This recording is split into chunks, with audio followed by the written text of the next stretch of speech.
let me just throw this out because it's not that Lonzo has a shoe. We kind of understand that the Ben Simmons and the Lonzo Ball and the young players now have shoes very early in their careers. It's the price point, right? But let me tell you a story a few years ago. This is about 15 years ago.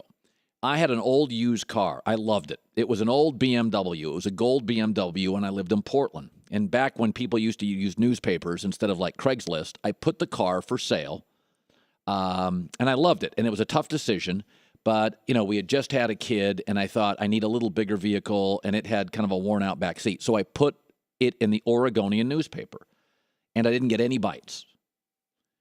And I priced it very fairly, and I got no bites. And so I called the newspaper, the Oregonian, and I said, I'm getting no bites. And the guy who ran classified suggested this. He said, it's the cheapest one in our paper. He says, why don't you just put $2,000 more on it and put it at a higher price point? What you're telling people is you're selling it for nothing because it's not worth anything. And so I had it out there for $5,800, and I think I put it out there for $7,500. 10 calls instantly. Sold the car in a day. Same car. The price point sold it. But a quality car that's already known. By the way, Grey Goose, and I'm glad you said that. Grey Goose vodka was created. A man named Sidney Frank launched the brand of Grey Goose vodka. Now, vodka's virtually tasteless. Now, they have infused vodka now with orange and lime. But vodka's largely distilled to take the taste out of it. And when Sidney Frank created Grey Goose, their marketing plan was, let's sell it with a frosted bottle and have double the price point of other vodkas. It was not winning awards as the best tasting vodka. It had no history as a great vodka. Nobody really knew who Sidney Frank was. And instead of $19 for a fifth of vodka, it was $34, almost double the average price. And that is the story of Grey Goose. It had no history, like Lonzo Ball's shoes.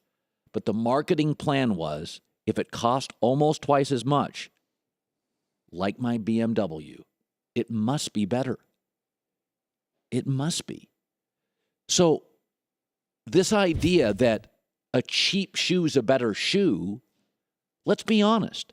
When I go and buy shoes for myself, jogging shoes, and I buy like a pair or two a year, I never buy the cheapest shoe. And psychologically, the reason I never buy the cheapest shoe is because I think it's the cheapest shoe.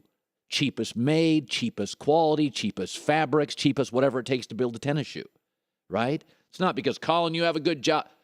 Who wants the cheapest anything? I mean, honestly, I understand there's a market for like Motel 6. I get the market. I totally do. And there's no reason to spend $900 a night for a hotel room. I get that. But what I'm saying is we have a history here. There is a psychology behind it. I'll also say this. Could I make the argument that if Lonzo Ball is great, it's worth it? And if he stinks and is a bust, it's worth it? Because there is a value in having a collector's item. Ryan Leaf's jersey on eBay right now sells for $224. Ryan Leaf's jersey. Because Ryan Leaf was seen as a bust as a quarterback.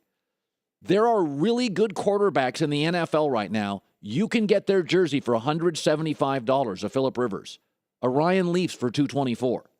Because nobody collected the Ryan Leaf jersey. There's a scarcity out there. Nobody's wearing Ryan Leaf jerseys. So I remember Netflix did a documentary. There is a fascination with bad. So even if Lonzo Ball busted, you'd have a collector's item. The most expensive shoe ever from a first-round bust. There's value in that. Netflix did a documentary, and it was called Atari Game Over. And Atari created a video game after the movie E.T., and they rushed it to market, and it was a disaster. It's considered the worst video game ever created. And Netflix did a documentary called Atari Game Over, and they search for the video that nobody had. And they had to go to New Mexico and find like a landfill with all these video games that the company basically buried in the earth to hide them because it was so embarrassing. And so my 2 points here are there is value and precedent and history on overpricing something to create allure.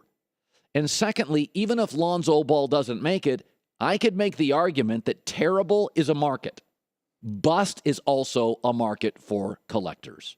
Here's Jenny with the news. No. Turn on the news. This is the Herd Line News. Well, Colin, quickly on that, I was hard on LeVar Ball on Monday because I was here too, but I think that the difference being that the price, we still haven't seen it. And I could bet you that there's no way that this shoe takes off. If we're talking in a year like, wow, that shoe that everyone wants, Lonzo Ball's shoe, I will be so surprised. I don't think there's a way that it happens because $495, like even if it was $395, that's still a lot.